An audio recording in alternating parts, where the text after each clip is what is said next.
standing offer from publishers in New York. The amount is incredible. For you to write your book. My story just requires something more. It needs a movie. Hey America, cheese gives food a new attitude that's sure to please. Give it the flavor of a bluegrass fest.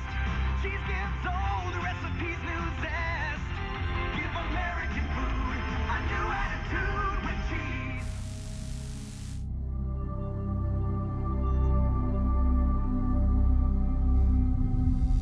Hey, ladies and gentlemen, I have some good news and I have some bad news. The good news, America has too much cheese. The bad news, we have way too much cheese. Welcome back, guys. April, if you didn't know, is National Grilled Cheese Month, and what better way to celebrate than by whipping up a jazzy version of the simple dish right in your own kitchen. There's a new white man out here. He's refined. For example, did you know that the new white man loves gourmet cheese? Wait, I'm sorry. Did you say cheese? This is the world's largest cheese competition. If you win this contest, your product is going to take off. Experts say an overabundance of cheese here in the U.S. has created the country's largest stockpile of the stuff in more than 30 years. 64 slices of American cheese. 64. 63. 2. American dairy farmers are facing an actual oversupply of the product, adding up to billions of pounds of cheese. We consume so much cheese, we smuggle extra servings stuffed inside our crusts. Government cheese make the best grilled cheese you'd have never had in your life.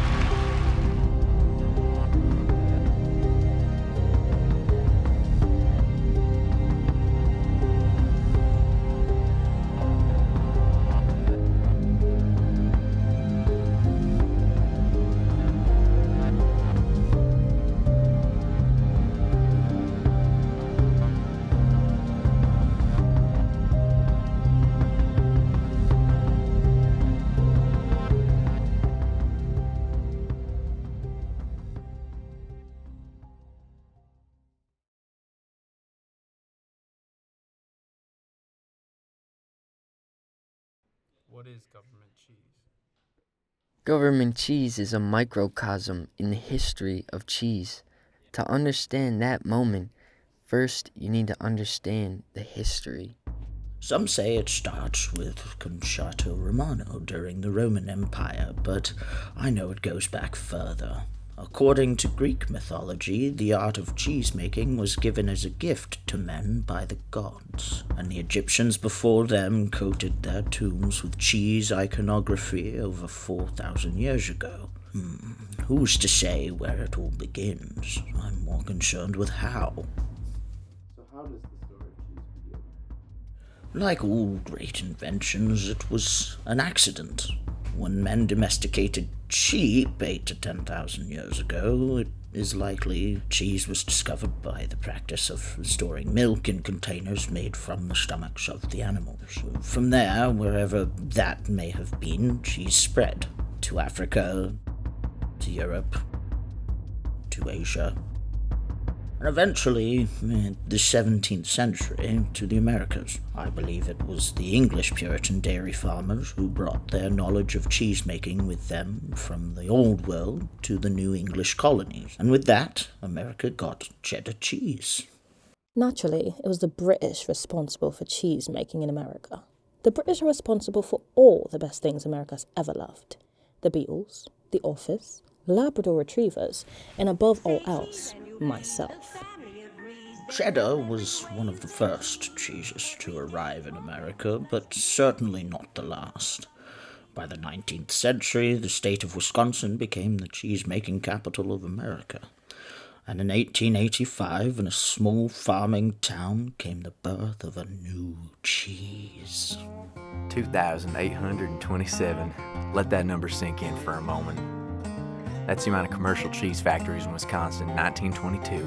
Folks could simply not get enough of that stuff. America had an unrivaled passion for the dairy products. We may not have invented cheese, but god damn it, did we perfect it. Cheese has proved to be an American staple, and it It's been there in times of need.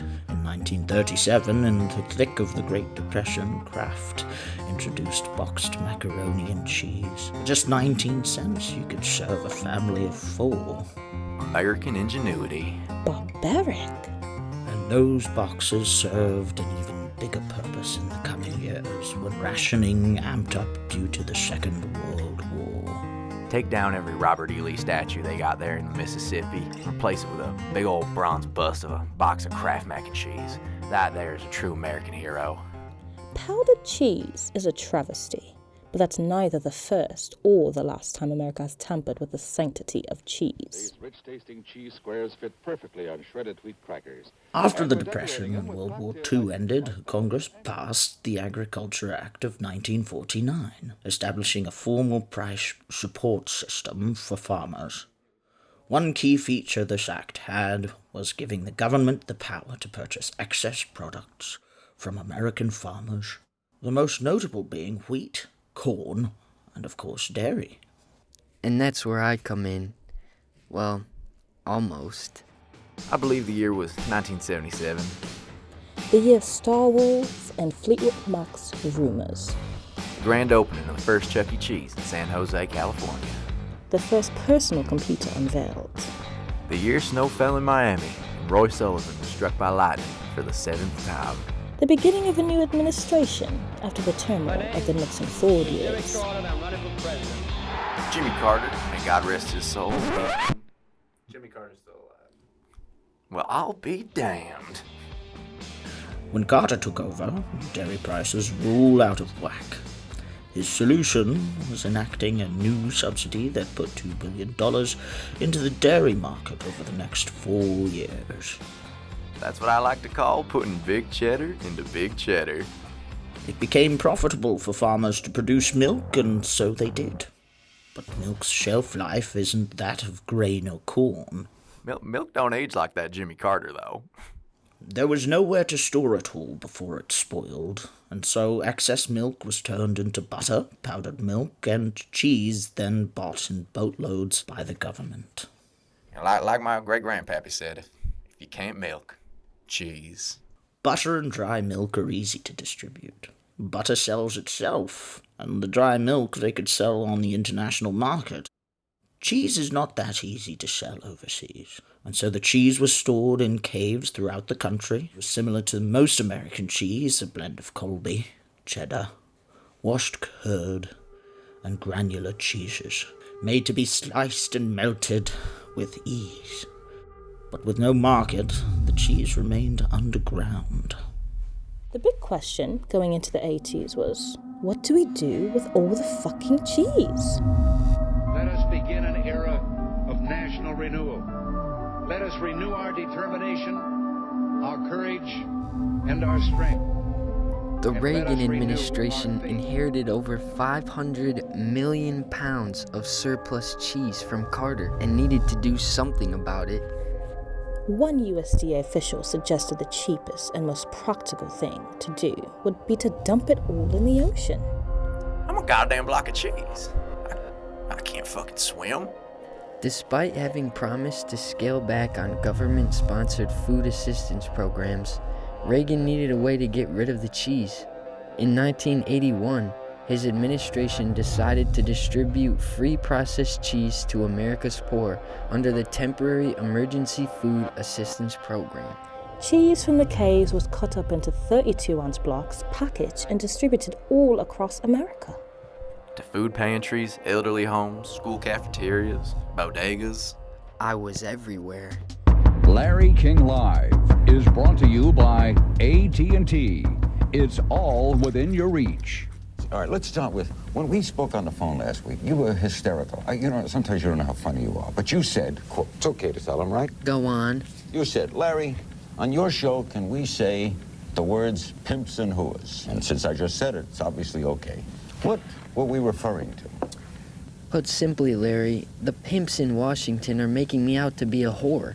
I mean, Reagan is shipping out more blocks of cheese to our nation's schools than he is textbooks. You know Reagan, though, don't you? Are you surprised by this?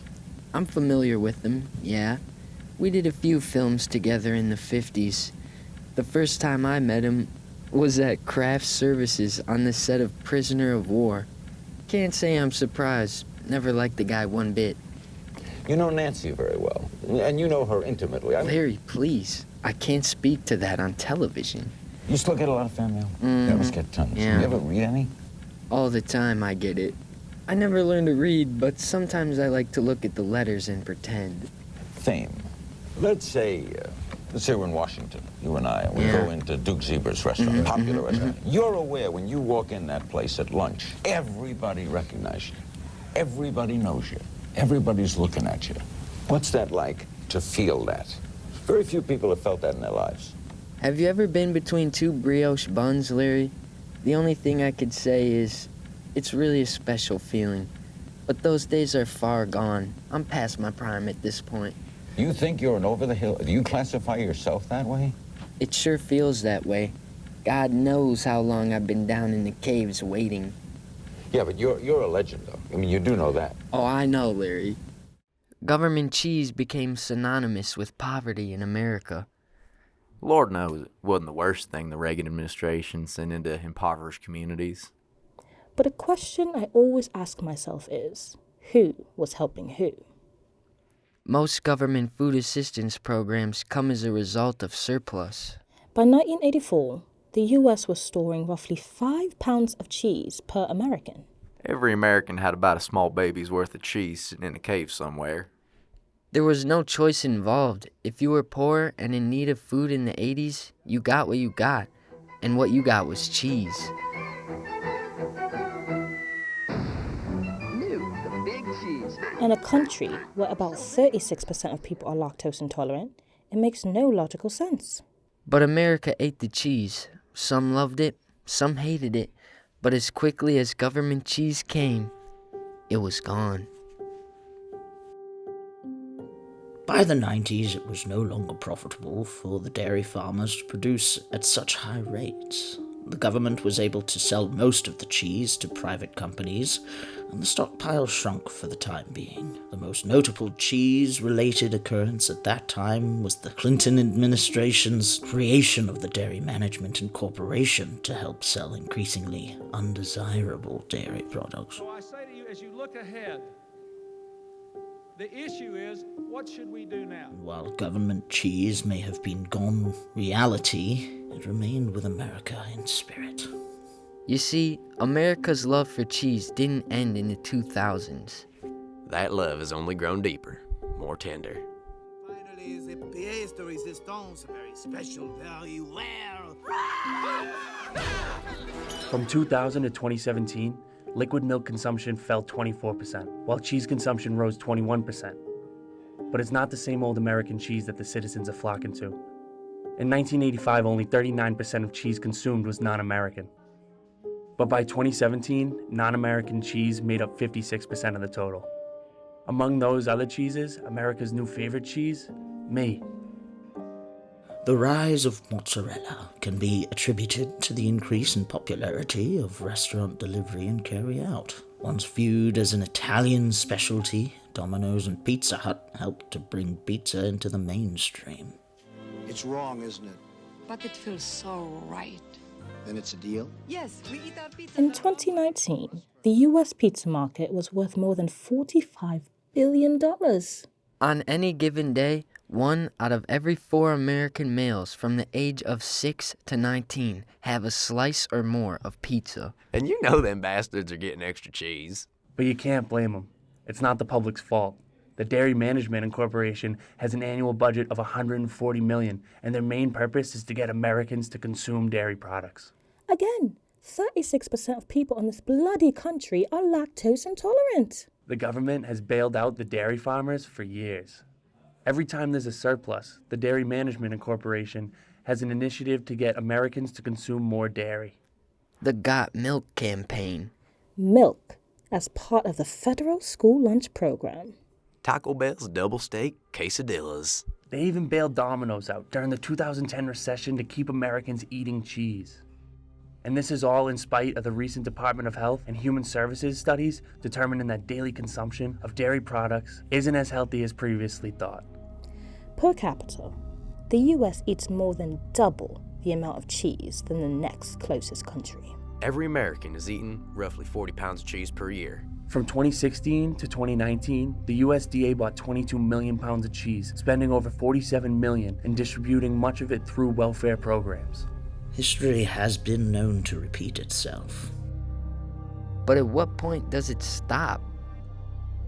Today, the surplus in cheese is stored in limestone caves across the country, with the majority of the stockpile in Springfield, Missouri. The current 1.5 billion pound stockpile takes up nearly 2 million square feet of space. It weighs more than the Eiffel Tower, Statue of Liberty, Tower of Pisa, and Great Sphinx of Giza combined. But it weighs even heavier on the minds of those who care. Those who don't want to see good food go to waste. Those who are tired are spending half their day on the throne. I believe it was Shakespeare who posed the question, but the sentiment is just as relevant today as it was then. To cheese or not to cheese?